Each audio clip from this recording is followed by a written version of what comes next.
섬기는 것, 순종하는 것은 밀접한 관련이 있다라고 하는 것을 우리는 이 짤막한 영상 가운데서 발견하게 되죠.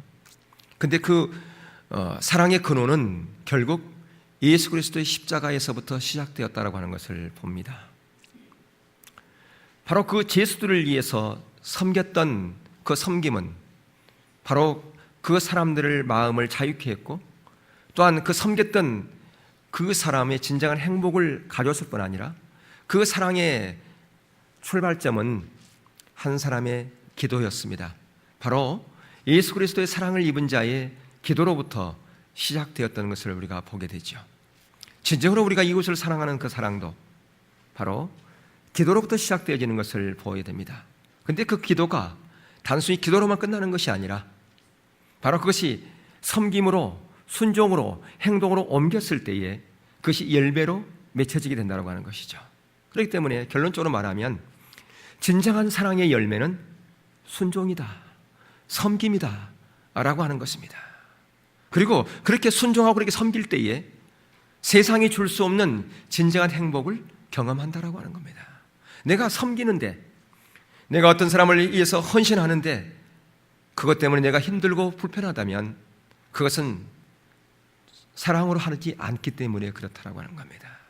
누가 아무리 나를 알아주지 않아도 처음에는 다른 사람들이 그렇게 섬김을 이상한 눈초로 쳐다봤지 않습니까? 혹시 속내가 있는 게 아니냐? 다른 목적이 있어 그런 게 아니냐? 그런 오해가 있었지만 그럼에도 불구하고 꾸준하게 인내하면서 그렇게 순종하고 섬길 때에 결국 아름다운 열매를 맺게 되는 거 아닙니까? 바로 사랑과 순종은 밀접한 관련이 있다고 하는 것을 우리가 보게 되어집니다. 그래서 요한복음 14장 15절에도 보면 너희가 나를 사랑하면 나의 계명을 지키리라 그렇게 말씀했고요. 오늘 우리가 읽었던 21절과 그 다음에 23절, 24절 여기서 우리는 무엇을 보게 됩니까? 하나의 원칙을, 하나의 공식을 발견할 수가 있습니다. 하나님을 사랑하는 사람만이 순종하게 돼 있다고 하는 것입니다.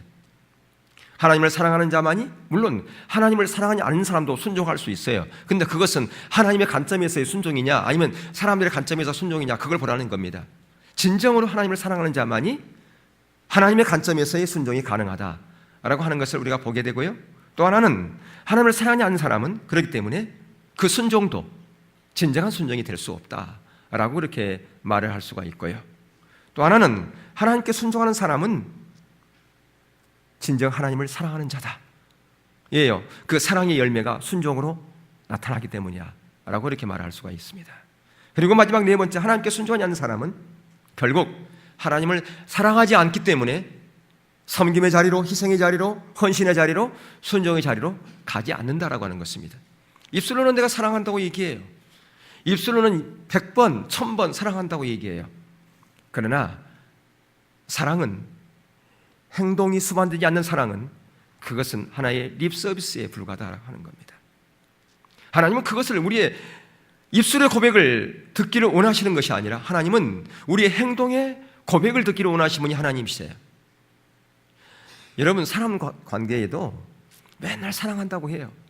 사랑한다고 하면서 그 상대방이 필요를 채우지 않는다면 그건 사랑하는 게 아니에요. 사랑은 뭡니까?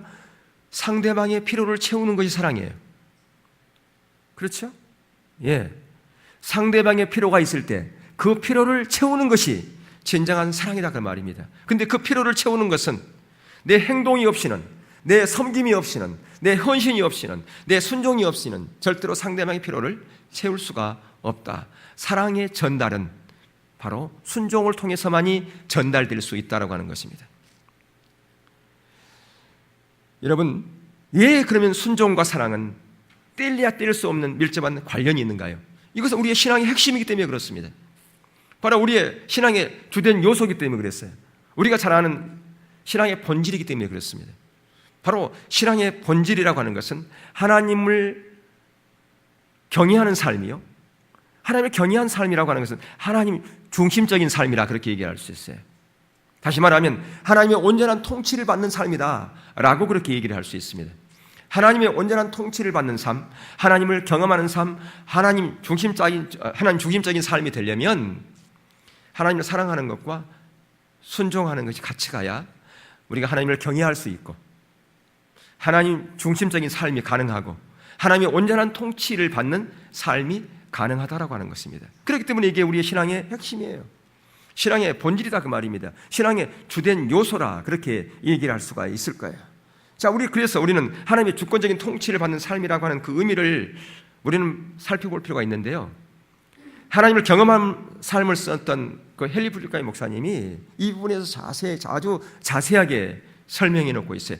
하나님의 그 주권적인 통치를 받는 삶은 다른 게 아니고 첫 번째는 우리의 존재를 다 걸고 하나님을 사랑하는 자리에서만 가능하다 그렇게 얘기를 했어요. 그렇죠. 우리가 하나님을 사랑하지요. 근데 그 하나님을 사랑한다고 하는 그 수식어가 중요해요. 하나님의 주권적인 통치를 받으려면 하나님을 사랑을 해야 돼요. 근데 어떻게 사랑하느냐? 존재를 다 걸고. 존재를 다 걸고 사랑하지 않으면 그것은 하나님의 주권적인 통치 아래 들어간다라고 말할 수가 없다라고 하는 것입니다. 또 하나는 그 하나님의 통치권 안에 온전히 순복해야 돼요.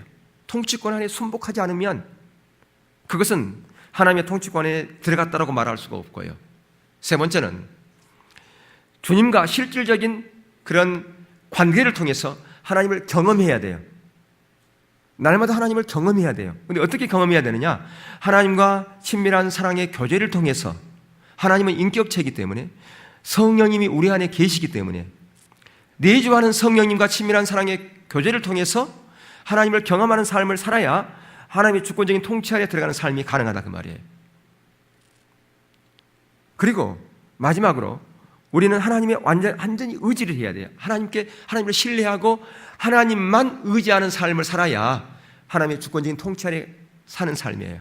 하나님도 의지하고 내 경험도 의지하고 세상의 물질도 의지하고 사람도 의지하고 인맥도 의지하고 학연도 의지하고 이것저것도 의지한다. 그것은 하나님의 온전한 주권, 통치권 안에 들어가는 삶이 아니라고 하는 거예요.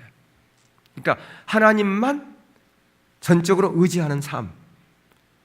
그래야 하나님의 주권적인 통치 아래 살아가는 삶이다 라고 그렇게 말할 수 있다. 그게 바로 하나님을 경외하는 자요, 하나님 중심적인 삶이다 그렇게 말을 할 수가 있을 겁니다.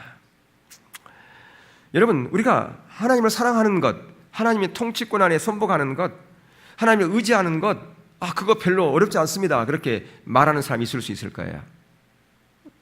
그거 쉽지요. 하나님을 사랑하고 거기에 순복하지요. 때로는 순종합니다. 근데 아까도 말씀드렸지만 사랑하는 것, 순복하는 것, 이것을 수식하는 단어가 중요하다 그 말입니다. 존재를 다 걸고 하는 것인가? 하나님만 사랑하느냐? 하나님만 의지하느냐는 거죠. 만이 중요해요. 하나님도 의지하고 다른 것도 의지하느냐? 아니면 하나님을 사랑하되 존재를 다 걸고 사랑하느냐? 이게 이제 관건이에요. 하나님의 주권적인 통치 아래 들어가느냐 안 들어가느냐 이게요. 그게 안 되어지면 하나님을 사랑하는 것이 아니다라고 그렇게 말할 수가 있다 그 말입니다. 그래서 오늘날 많은 사람들이 부분적으로는 하나님을 사랑한다고 얘기할 수 있어요. 부분적으로 순종할 수 있어요. 부분적으로 의지할 수 있어요. 근데 그것을 우리는 많은 경우에 하나님을 의지한다고 얘기하고 하나님을 신뢰한다고 말하고 하나님을 사랑한다고 또 순복하고 있다라고 그렇게 말하는 경우도 있다라고 하는 것입니다. 바로 이것이 성경에서는 뭐라고 얘기하느냐? 혼합주의 신앙이다 그렇게 얘기를 합니다. 바로 혼합주의 신앙은 우상숭배라 그렇게 얘기를 할 수가 있을 건데요. 그렇기 때문에 우리가 이런 가치관, 이런 신앙에서는 하나님과 친밀한 사랑의 교제가 불가능합니다. 아무리 이 시대가 예수님의 부활에서부터 예수님의 재림까지가 성령의 시대입니다. 우리가 이론으로 알면 뭐합니까? 교리적으로 알면 뭐합니까? 성령님께서 내가 예수 그리스도를 처음 구주로 영접할 때 성령님이 우리 안에 와 계십니다. 다 알고 있죠. 그러면 성령님이 우리 안에 계신 목적은 뭡니까? 우리의 삶의 주인으로 오셨다 그 말이에요. 그분께서 우리의 삶을 주관하시고 우리가 그분의 온전한 통치 가운데 살겠다고 하는 그거 아닙니까? 그것으로 인해서 예수님께서 십자가에 달려 죽으시고 보혜사 성령을 우리 가운데 보내주셨지요. 근데 우리가 말로는 주님의 십자가를 사랑한다고 하면서 구원받은 하나님의 백성이라고 하면서 우리 안에 계신 성령님, 그분과 친밀한 교제 가운데 있지 않는다면 우리는 성령을 근심케 하는 죄를 범하고 있는 것이다 라고 이렇게 말할 수가 있다고 하는 것입니다. 그래서 어떤 사람들은 그렇게 얘기를 합니다.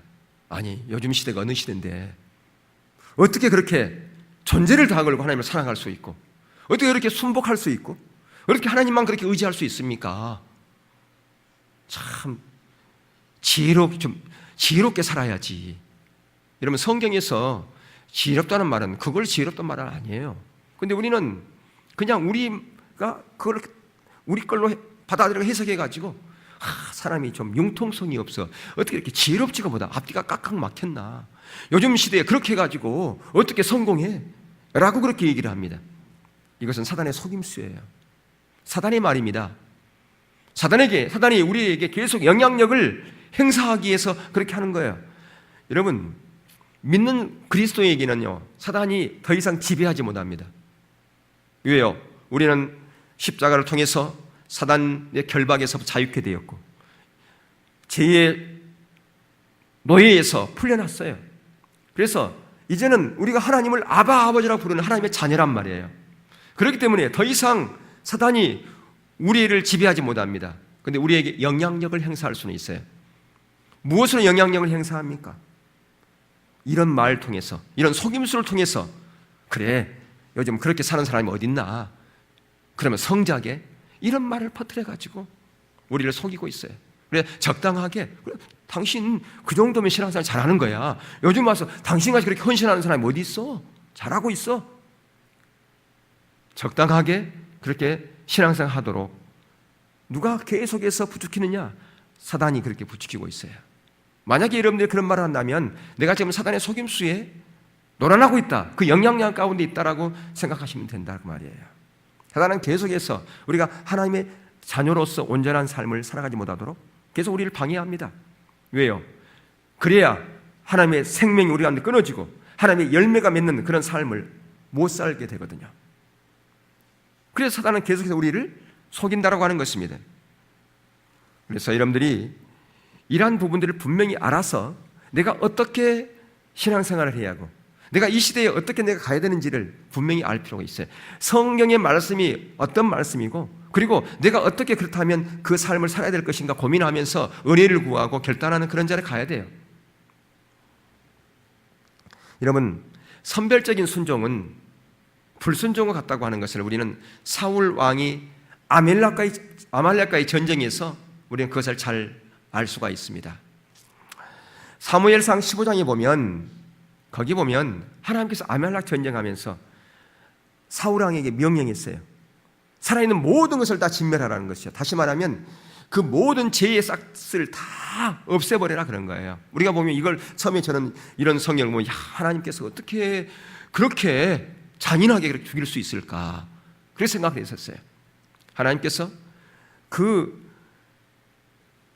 지역에 있는 그 우상, 그리고 거기에 혼잡되어 있는 그런 모든 그 죄의 싹을 완전히 없애기 위해서 그렇게 하신 거예요.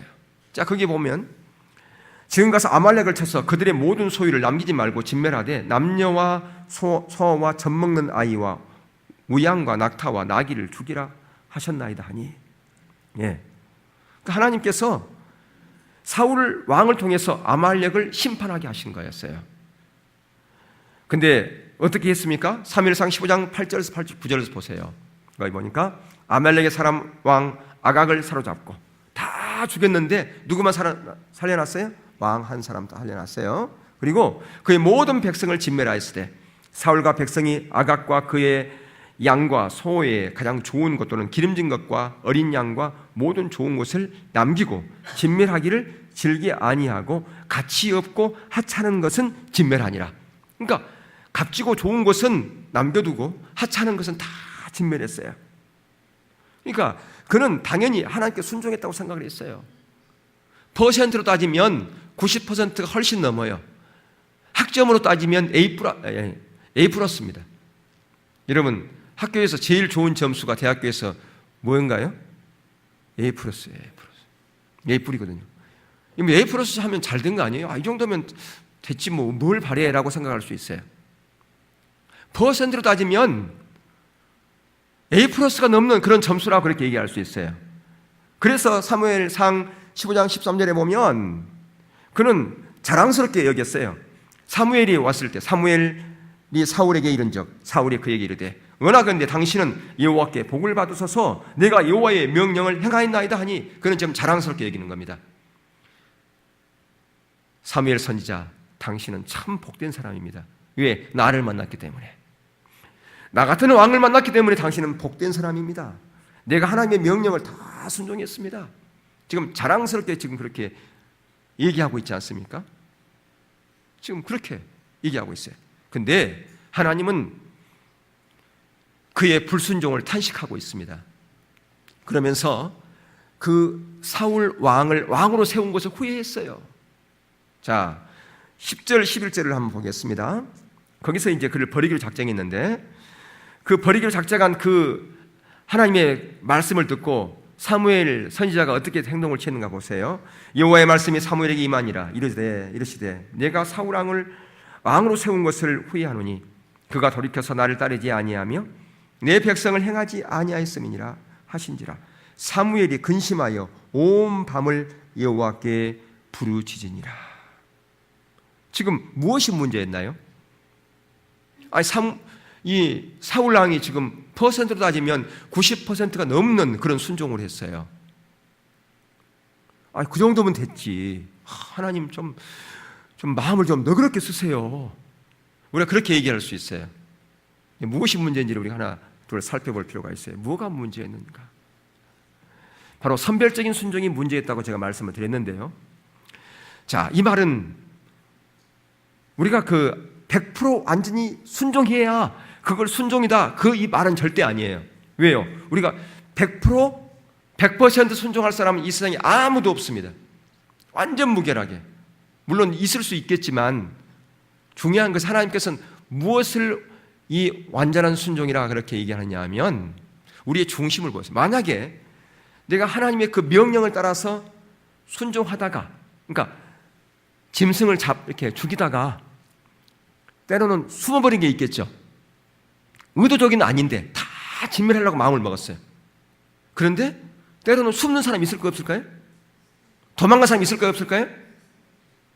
그래서 못 죽였어. 그러면 그것은 100% 아니잖아요, 그죠? 근데 그것은 100% 신단 말이에요. 우리의 중심, 자세를 보는 자세. 내가 그 하나님의 말씀을 따라서 순종하려고 하는, 그러다가 때로는 어떤 일부가 몽땅 도망가 버렸어요. 그래서 50%밖에 순종을 못했어. 확률을 따졌을 때.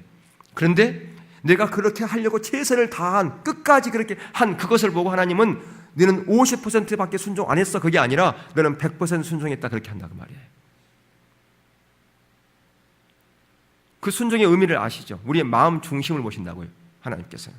지금 사울 왕은 처음부터 자기 야망과 욕심 때문에 하찮은 것은 버리고 소중하고 귀중한 것은 남겨놨단 말이에요. 뭐하기에? 자기 욕심을 채우기 위해서, 자기 야망을 채우기 위해서. 그렇기 때문에 자기 목적을 위해서 순종하느냐, 자기 유익되는 것을 위해서 순종하느냐, 그렇지 않느냐에 따라서 그것이 순종일 수도 있고 불순종일 수도 있다 그 말이에요. 그러니까 우리가 순종을 할 때 하나님이 목적되어지는 그런 자리로 순종하는 것이 아니라 자기 목적을 위해서, 자기 유익을 위해서 순종하는 것은, 그것은 선별적인 순종이요, 그것은 불순종이다 그겁니다. 그러니까 우리가 임의대로 부분적인 것만 선별적으로 순종하는 자세, 우리가 임의대로 내 생각으로, 이것은 그냥 내가 남겨둬야지, 내가 임의대로 내가 결정해버리는 거예요. 하나님의 주권적인 통치 가운데 있는 게 아니죠. 이것은요, 내가 임의대로 결정해버리는 것, 이것을 선별적인 순종이요 불순종이다라고 그렇게 말씀하고 있다고 하는 것입니다. 그래서 많은 사람들이 오늘날 순종했다 그러면서 자기에게 도움되는 범위 내에서, 자기에게 유익되는 범위 내에서 순종합니다. 그리고서 자기 순종했다고 그렇게 얘기를 해요. 그건 순종이 아니라고 성경은 말씀하고 있다 그 말이에요. 내가 하다가 때로는 못할 수 있어요. 그게요, 실수할 수 있어요. 실패할 수 있어요. 하나님 우리 중심을 보시기 때문에 그렇습니다. 그래서 오늘날 우리가 혼합주의 신앙 가운데 너무 많아요. 우리의 생각이 너무 많아요. 거기에 하나님의 일을 하는 데 있어서 내 주관적인 생각이 너무 많이 들어가요. 내 생각을 할 때가 너무 많아. 이게 성경적인 생각이 아니라 요즘 시대의 팽배한 신앙관의 그런 것을 영향을 받아가지고 그렇게 행동으로 옮기는 경우가 너무 많다는 그 말이에요. 누가요? 안 믿는 사람이 아니라 그리스도인들이 그렇게 행동한다는 거예요. 그래서 하나님께서 보이시는 것에 대한 우리가 전적인 순종을 적극적인 순종이라 그렇게 말씀하고 있고요. 그런 적극적인 순종을 우리가 추구해서 나가야 돼요. 추구해서 나가야 된다 그 말이면 추구해서 나가는 거예요. 추구해서. 이 말뜻을 잘 이해해야 돼요. 추구해서 나가는 거예요. 근데 우리가 추구해서 나가지만 우리는 완전하지 못하기 때문에 때로는 넘어진단 말이에요. 추구해 가지만. 그러나 계속 추구해 가야 돼요. 그 목표를 향해서 달려가야 돼요. 그러면서 때로는 우리가 넘어지면 하나님 앞에 회개하고 또 내가 넘어졌어요. 내 처지를 인식하는 거예요. 내가 하나님의 뜻을 쫓아서 가려고 그랬는데 내가 이렇게 못했습니다. 처지를 인식하면서 은혜를 구하면서 내가 할 수 있는 그 범위 내 안에서 최선을 다해서 하는 거예요. 그냥 아예 나는 이러니까 아예 나는 못해 라고 선을 딱 그어버려요. 형편되면 내가 할 겁니다. 내가 환경이 좋아지면 할 겁니다 라고 하는 것은요, 그것은 부분적인 순종이에요. 내가 할 수 있는 내에서 때로는 내가 힘들고 불편하지만 희생을 감수하면서 자기가 그 마음 중심에서 하나님 내가 정말 이렇게 하려고 그랬는데 이것밖에 못한 저의 믿음을 용서해 주세요. 그리고 하나님께서 저에게 은혜를 주셔서 지금 이렇게 하지만 더 기쁨으로 할 수 있는 그런 마음을 저에게 주세요. 그렇게 은혜를 구해서 가야 된다 그 말이에요. 근데 우리는 처음부터 내 생각이 앞서서 딱 내가 다 모든 결정을 지어버리는 거예요. 그것을 뭐라 그러느냐? 그것을 선별적인 순종이요 불순종이다라고 하는 겁니다.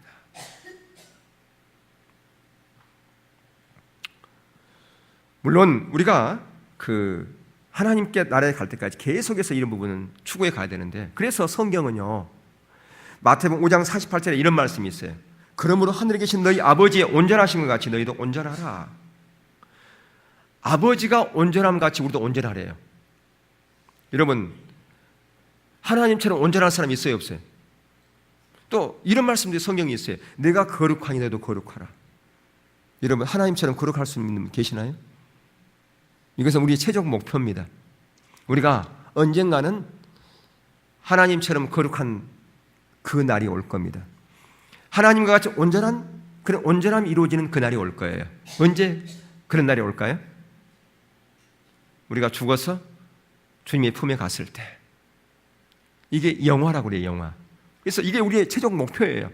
그것을 향해서 계속 추구해서 가야 된다 그 말이에요. 추구해서 가는데 온전함을 이것을 이루어 가는 거예요. 근데 언젠가 내가 그렇게 될 것이다. 그 목표만 설정해 놓고 움직이지 않는다. 그걸 말하는 게 아니에요.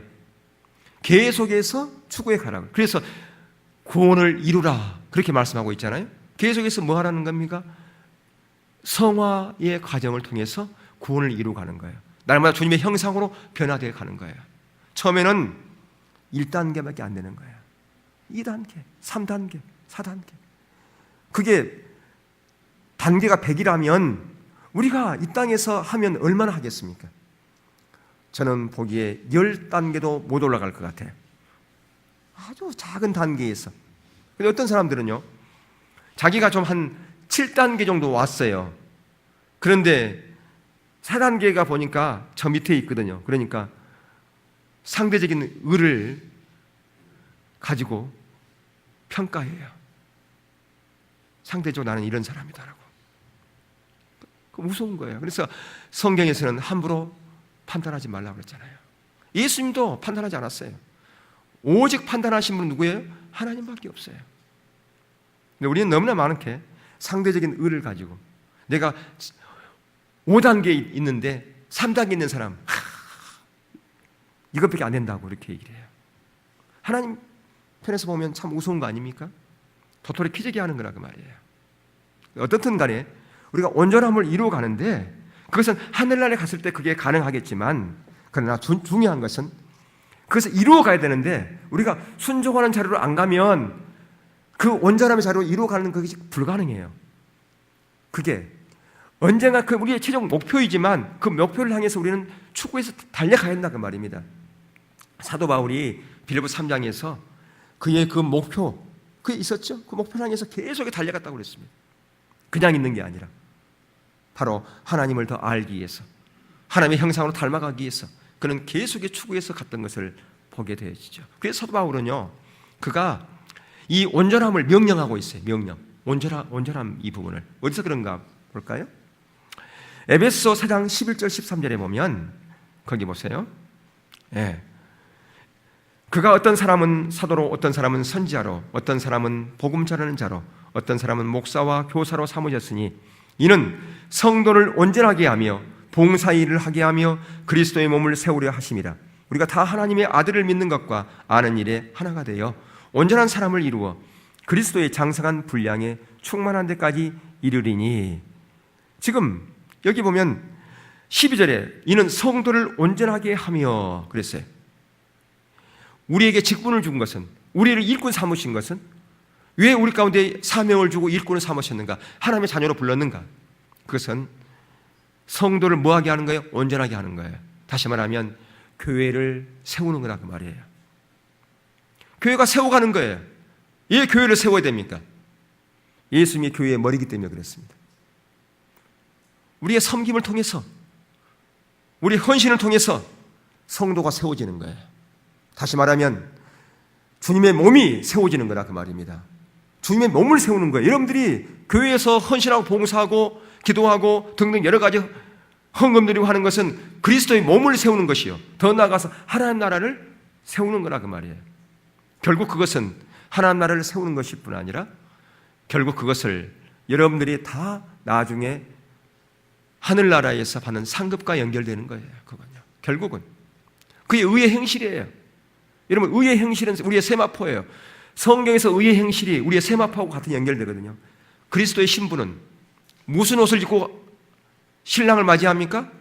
세마포. 그 세마포 옷이 의의 행실이에요. 의의 행실이 뭡니까? 바로 이렇게 온전한 하나님께 순종하는 거예요. 때로는 어떤 사람은 섬기고 봉사하고 자기 직분을 맡아서 하고 시간을 투자하고 물질을 드리고, 이게 바로 의의 행실이라고요. 그것이 우리의 세마포예요. 그걸 가지고 하나님께 가는 거라 그 말이에요.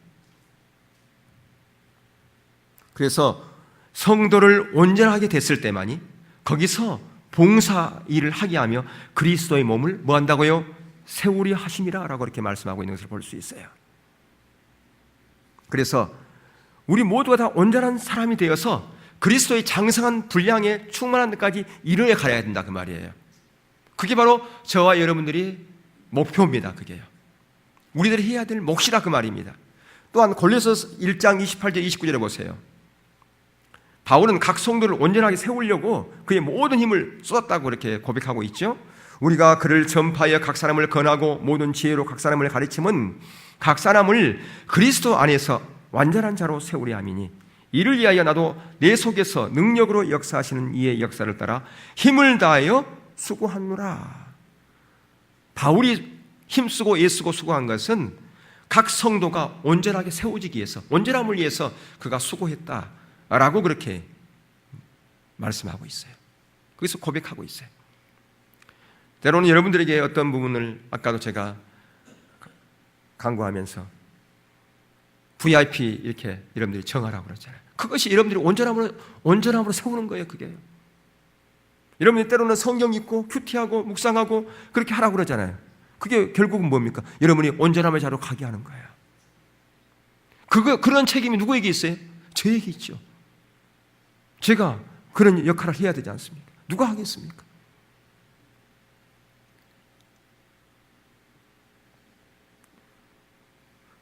더 나아가서 데살로니가전서 3장 10절을 한번 보면, 그래서 사도 바울은 그 온전함을 위해, 성도의 온전함을 위해서 간절히 기도한 걸 볼 수 있어요. 주야로 심히 간구함은 너희의 얼굴을 보고 너희의 믿음이 부족한 것을 보충하게 하려 함이라. 이 온전함이죠.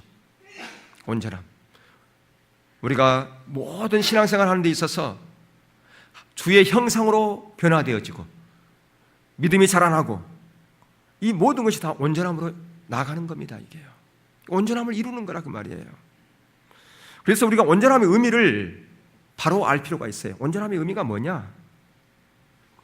그러니까 아까 온전함 제가 서두에 말씀드렸지만 완벽한 삶을 온전함이라고 말하는 게 아니에요. 완벽한. 이 세상에 완벽한 사람이 있나요? 없나요? 아무도 없어요. 계속해서 우리는 죄를 짓고 살아요. 여러분, 나는 한 번도 안 짓고 산다. 혹시 그런 분이 있나요? 없잖아요. 우리는 계속의 죄를 지어요. 넘어져요. 실수해요. 실투성입니다. 그럼에도 불구하고 우리가 계속해서 우리의 처지를 인식하고요, 하나님의 은혜를 구하고 회개하고 돌이키고 애통해하고 그렇게 감으로 말미암아 우리가 계속 온전함을 이루어가는 거예요.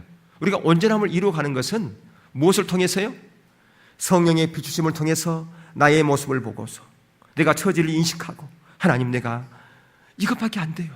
그렇기 때문에 주님의 은혜가 필요해요. 주님이 저를 도와주지 않으면 저는 계속 죄를 지을 수밖에 없고요, 반복해서 넘어질 수밖에 없어요. 그렇기 때문에 주님의 은혜가 필요하고 주의 능력이 필요합니다. 그렇게 애통해하면서 그렇게 주의 은혜를 구하는 그런 자로 가는, 그런 회개자로 가는 그런 자리에 갔을 때 주님께서 우리의 손을 붙잡아 주는 거죠. 그래, 너 힘으로는 안 되지. 그렇기 때문에 내가 필요한 거야. 그래서 우리를 붙잡아 줬을 때 우리가 한 계단에서 두 계단으로 올라가는 거예요. 그러나 두 계단을 올라갔다고 해서 다 된 게 아니지 않았습니까? 온전함 이룬 게 아니잖아요. 두 계단에서도 또 우리가 실수가 넘어져요. 그럴 때 또 주의 은혜를 구하여 나가는 거예요. 그랬을 때 우리가 밑으로 처지지 않고, 신앙이 처지지 않고 거기서 머무르거나 아니면 한 계단 더 올라가게 되는 거고, 그렇게 계속 온전함을 이루어가는 거라 그 말입니다. 그게 필요해요. 바로 온전함의 의미는 이걸 온전함의 의미다 이렇게 생각하시면 돼요. 완벽하라 그런 얘기가 아니라는 그 말이에요. 완벽한 인간이 이 세상에 아무도 없어요. 그래서 우리가 하나님을 사랑하기 때문에 하나님께서 우리 가운데 성령을 보내주셨잖아요. 우리를 고아처럼 버려지지 않기 위해서, 고아처럼 버려지지 않기 위해서. 우리의 힘으로는 살아갈 수가 없으니까. 고아는 혼자 살잖아요. 근데 우리는 성령님이 계시니까 성령의 지혜로, 성령의 능력으로 살아가는 거예요. 그러니까 그 성령님을 의지하라는 거죠. 성령님을 의지할 때 우리는 순종할 수 있어요. 성령님 의지하느냐 아니면 절대로 순종할 수가 없다 그 말입니다.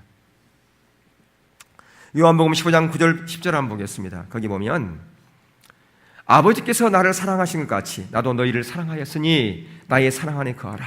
누가 먼저 사랑했습니까? 지금 예수님의 말씀이에요. 아버지가 먼저 나를 사랑한 것처럼 나도 너희를 사랑한다.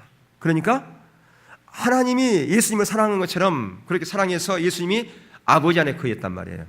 그런데 예수님께서 내가 너희를 사랑했으니까 동일하게 너희도 어디 안에 거하라고요? 예수님 안에 거하라. 그렇게 말씀하고 있어요.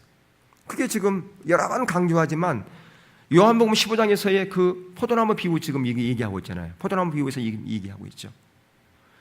우리는 가지기 때문에 가진 우리는 어디에만 붙어 있어야 됩니까? 예수님께만 붙어 있으라 그 얘기죠.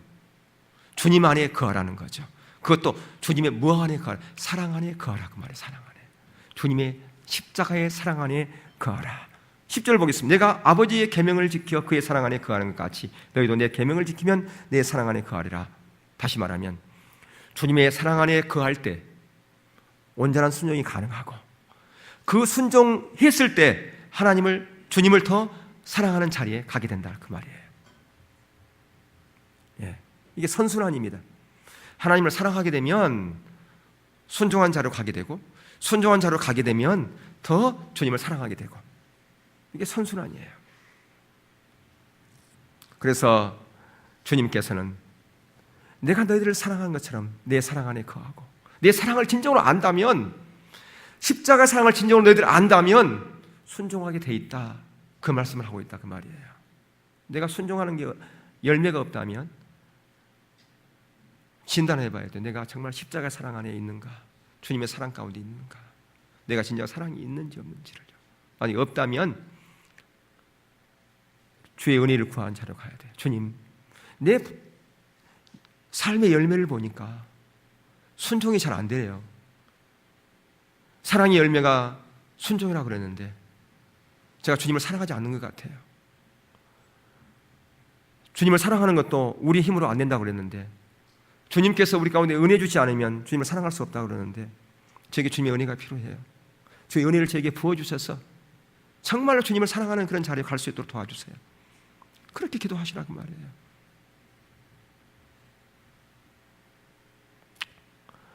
골로새 1장 28절 한번 보겠습니다. 28절 29절 우리가 그를 전파하여 각 사람을 권하고 모든 지혜로 각 사람을 가르침은 각 사람을 그리스도 안에서 안전한 자로 세우려 함이니 이를 위하여 나도 내 속에 능력으로 역사하시는 이의 역사를 따라 힘을 다하여 수고한 아까 우리가 살펴본 이거죠. 예, 바로 이 세상 사는 동안에 우리가 온전한 그 순종을 다 이루지 못할 겁니다. 사도 바울도요, 그 인생 말기에 오직 온전함 이루지 못했다고 그렇게 그는 고백하고 있거든요. 빌립보서에서요. 근데 중요한 것은요, 그 온전함을 위해서 수고하고 애써야 돼요. 그걸 추구해서 가야 된다 그 말이에요. 거기에 29절에 골로새 1장 29절에 이를 위하여 나도 내 속에서 능력으로 역사하시는 이의 역사를 따라서 누구의? 성령의 역사를 따라서 힘을 다하여 내가 수고했다. 그 얘기입니다. 성령님께서 주실 때에, 성령님께서 말씀하실 때에, 성령님께서 가르치실 때에 나는 가만히 있는 것이 아니라 내가 그 성령의 능력을 힘입어 주님을 신뢰하여 내가 할 수 있는 그 범위 내에서 최선을 다해서 내가 했다. 그 얘기입니다. 수고했다는 거죠. 성령이 능력으로 하니까 우리는 가만히 있으면 된다. 그게 아니라는 거죠. 수고가 필요해요. 우리의 행동이 필요하다는 겁니다. 순종이 필요하다는 겁니다. 그래서 계속해서 여러분에게 맡겨진 하나님의 사명을 감당하기 위해서 그 온전함을 이루기 위해서 맡겨진 일들은요 그냥 방관자로 있으면 안 돼요. 주의 지혜를 구하고 주의 능력을 구하면서 수고하는 자로 가야 됩니다. 그래야 그리스도의 몸이 세워지는 거예요. 그게 바로 주님께 충성하는 거예요. 우리는 내가 하나님께 충성하겠습니다, 주님께 충성하겠습니다, 말은 그렇게 하는데 순종이 없는 어떤 충성이 가능합니까? 전쟁터에서 내가 조국을 위해서 내가 내 목숨 한 목숨 바치겠습니다, 말은 그럴듯 하는데 지금 우리가 전세가 불리해서 저 적진에 있는 저 빵칼을 우리의 지금 무기가 부족하니까 몸으로 가서 폭파시킬 사람 10명을 뽑습니다. 그러면 어떤 사람이 나가야 돼? 아까 내 한 목숨 조국을 위해서 바치겠습니다, 그런 사람이 제일 먼저 나가야 되겠죠, 그죠? 근데 안 나가. 뒤로 숨어버려. 그러면 사랑한 거예요, 안 사랑한 거예요? 사랑하는 거 아니잖아요. 우리는 말은 그렇게 하면서 실제로 그런 자리에서는 행동으로 옮기지 않는다는 거죠. 그래서 적극적으로 우리가 이런 부분들을 추구해 가는 게 필요합니다. 자, 그래서 온전한 순종의 영역만 살펴보고 마치겠는데요. 그러면 온전한 순종의 영역이 어떤 것인가? 라고 하는 것이 여러 부분이 있는데요. 자, 가장 먼저 우리의 혀에 재갈을 물리는 겁니다. 야고보 3장 2절에 보면, 자, 우리 함께 읽겠습니다. 시작. 우리가 다 실수가 많으니 만일 말에 실수가 없는 자라면 곧 온전한 사람이라 능히 온 몸도 굴레 씌우리라. 여러분, 우리는 말에 실수를 많이 합니다. 말을 많이 하면 말 실수하게 돼 있어요. 그래서 말을 하더라도 어떤 말만 해야 되느냐? 에베소서 4장 29절 보세요. 시작. 무릇 더러운 말은 너희 입 밖에도 내지 말고 오직 덕을 세우는 데 사용되는 대로 선한 말을 하여 듣는 자들에게 은혜를 끼치게 하라. 예, 어떤 말이 상대방에 은혜를 끼친다고요? 오직 덕을 세우는 데 사용되는 선한 말. 덕을 세우는 선한 말. 이것도 모질한데 우리는 그냥 부정적인 말, 더러운 말 막 이런 걸 쏟아내는 거예요. 그것은 듣는 사람에게 은혜를 끼칩니까? 아니면 해를 끼칩니까? 해를 끼쳐요. 상대방의 영혼을 더럽히는 거예요. 그게 상대방의 영혼을 병들게 만드는 말이에요, 이게요. 아니, 여러분들 상대방에게 영혼을 깨끗게 하는 그런 말이 돼야지 상대방 영혼을 더럽게 하고 병들게 하는 말을 하면 되겠어요? 그리스도인들이. 그래서 우리 혀에 재갈 물리는 것이 온전한 순종의 영역이다 그 말입니다. 그리고 더 나아가서 에베소 5장 3절 4절 보겠습니다. 음행과 온갖 더러운 것과 탐욕은 너희 중에서 그 이름조차 부르지 말라. 이는 성도에게 마땅한 바니라. 누추함과 어리석은 말이나 희롱의 말이 마땅치 아니하니 오히려 감사하는 말을 하라. 무슨 말을 하라고요? 감사하는 말을. 예. 그러니까 아예 이런 온갖 더러움과 탐욕 이런 말 하지 말라는 거죠. 말 자체를. 옛날 그 정택이 그 목사님의 어떤 그 테이프를 들어보니까 그분이 내적 치유 이런 사역 하잖아요. 자기 고향에서 있었던 얘기를 하더라고. 어릴 때 얘기를. 자기가 저기 전라남도 신안 쪽인가 그 섬 쪽에서 자랐는데 한 번은 서울에서 선생님이 왔는데 종이를 10장씩 나눠주면서 뭘 적어가지고 어떤 말을 하게 되면 그걸 하나씩 뺏는다는 거예요. 그래서 제일 많이 갖고 있는 사람에게 상 주고 제일 없는 사람은 이제 나중에 벌을 주는 이런 건데 무슨 말을 하냐면 자기들은 입만 벌리면 욕이 나오는 거예요. 그러니까 일도 이런 거죠. 좀 여기서 하기 좀 뭐합니다만 이름을 부를 때 이름 부르고 나서 새끼야를 붙여. 이름 부르고 나서 야, 뭐야 이렇게 하고. 그게 자연스러운 거예요. 그러니까 나중에 이제 그랬지만 왜 그런가를 봤더니 거기가 다 예전에 기양살이하고 그렇지 않습니까? 한이 많이 있는 사람들. 그러니까 그걸 통해서 한을 푸는 거예요. 자연스러운 거죠 이게. 그런 얘기를 한 걸 봤는데요. 예, 우리가 나도 모르게 그런 말이 쑥쑥 튀어나올 때가 많다는 거예요. 말할 때. 요즘 뭐 초등학생들 말하는 거랑 이런 거 보면 정말 들을 수 없을 정도로 그런 말을 하는 경우도 있는데요. 어떤 학생들 말하는 것도 보면 반 이상이 욕이에요. 예. 여러분의 자녀들도 혹시 그런지 한번 점검해 봐야 돼요. 집에서는 안 쓰지만 학교 가면 또 쓴단 말이야. 그런 말 안 쓰면 또 왕따 당한답니다. 그런 말을 안 쓰면. 이걸 확실하게 얘기해야 돼요. 이런 성경의 말씀입니다. 예. 그 다음에 사람들과의 관계에서 화목하는 것도 온전함을 이루는 겁니다. 자, 마태복음 5장 23, 24절 한번 볼까요? 시작. 그러므로 애물을 제단에 들여다가 거기서 내 형제에게 원망을 많은 있거든 나거든 애물을 제단 앞에 두고 먼저 가서 형제 화목하고 그 후에 와서 애물을 드리라. 예. 여러분 예배 자리에 나오기 전에 먼저 그렇기 때문에 관계를 회복해야 돼요. 관계를. 그러니까 사람들과의 관계를 회복하고 나서 하나님과 관계가 회복되어지는 거예요. 그러니까 여기 무슨 얘기냐 그러면 애물을 제단 앞에 두고 먼저 그러니까 아무리 내가 주일날 와서 하나님 앞에 경배 찬양을 드리고 내가 기도를 하고 헌금을 해도 사람과 관계가 단절되어 있으면 하나님 받는다 안 받는다? 안 받는다는 거예요. 지금. 참된 예배가 못 되는 거죠. 예.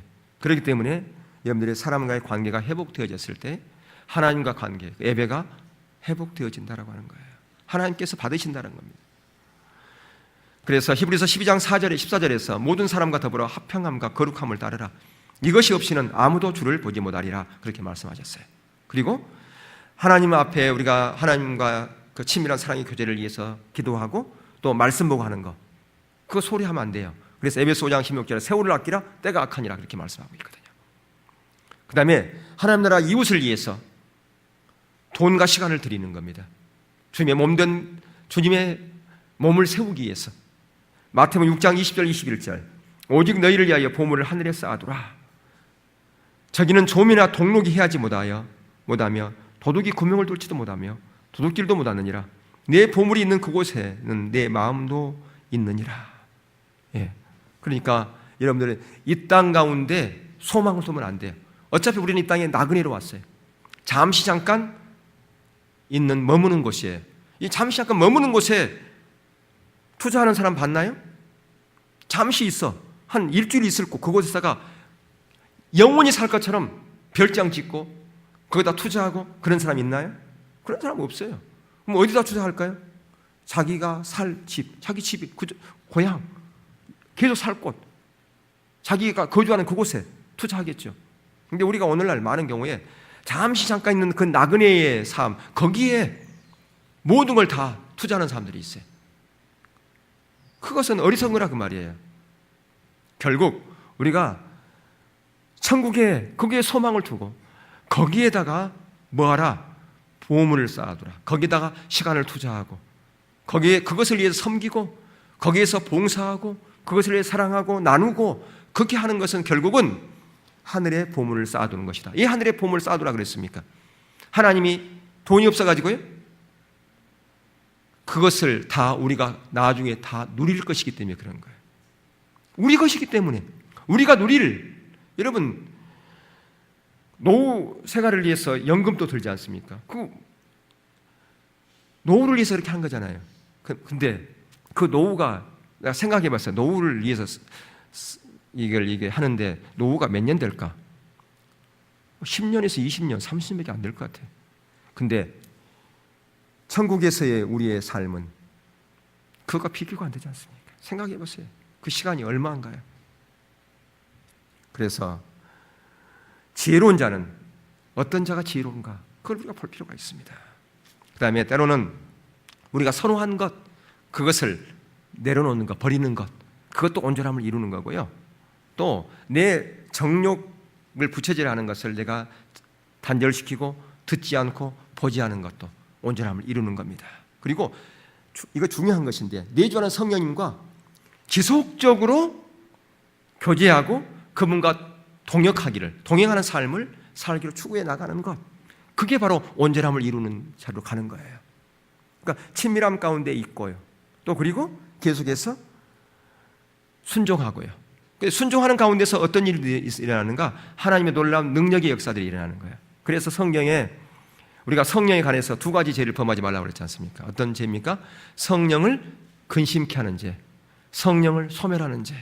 성령을 근심케 하는 죄는요, 우리 안에 계신 그 내주하는 성령님과의 치밀한 사랑의 교제 가운데 있지 않으면 성령님을 근심케 하는 죄를 범하는 거고요. 그리고 이 은사로서 우리 가운데 어디 가가지고 어떤 사람이 몸이 아프다 그러면 그 사람을 위해서 기도해 주기도 하고 이 모든 것을 하지 않는 것, 또 그 사람을 위해서 내가 행동으로 옮기지 않는 것, 그것은 성령을 소멸하는 죄를 범하는 거예요. 그래서 원하기는 여러분들이 이 한 주간 여러분의 삶 가운데 내주하는 성령과 친밀한 교제를 통해서 그것을 사랑으로 행동으로 옮기는 그런 자로 가서 성령의 놀라운 능력을 경험하는 그런 역사가 있길 주 이름으로 축복합니다. 그러니까 성령의 놀라운 역사를 여러분들이 경험해야 돼요. 내주하는 성령님과 친밀한 교제를 통해서 그분을 더 깊이 알고 그분의 비전을 알고 그분의 의도와 목적을 알 뿐 아니라, 그리고 주님께서 말씀하실 때 여러분이 행동하시라고요. 아까도 말씀드린 VIP를 여러분 정해서 기도하라고 그랬잖아요. 기도했을 때 어떤 감동이 있어요. 그 전화를 해. 내가 이런 당신을 위해서 기도하는데 이런 마음이 드는데 당신 무슨 일 있냐고. 없을 수도 있어요. 근데 있게 되면 어떻게 되겠습니까? 나 바로 그런 문제가 있는데 어떻게 그것을 알았냐고. 기도하면 다 아냐고. 하나님은 다 알게 줬다고. 그렇게 함으로써 하나님을 경험한 게 아니겠습니까? 그리고 어떤 사람이 또 몸이 불편하거나 뭐 힘들거나 어떤 문제가 있다 그러면 내가 가서 기도해 주겠다고. 그렇게 해서 가서 기도하는 거예요. 근데 아무 일이 없을 수도 있어요. 근데 10번 가가지고 한 번 그런 일이 있었어. 그러면 그냥 안 가는 것보다 훨씬 낫죠. 그죠? 10번은 한 번 있으면. 그렇게 함으로 말미암아 우리가 은사가 더 부어질 수 있어요. 그런 부분이. 은사는 그냥 부어지는 게 아니라 어떤 자에게 부어준다고 그랬습니까? 사모하는 자에게. 그런 성령의 기름 부음이 여러분의 삶 가운데, 여러분 가정 가운데, 그렇게 오이코스 가운데 그렇게 부어질 수 있기를 주님을 축복합니다. 아멘. 진정으로 우리가 주님의 사랑을 안다면 순종의 자리로 가라는 거예요. 순종의 열매를 맺는 그런 우리의 인생이 된다는 말이에요.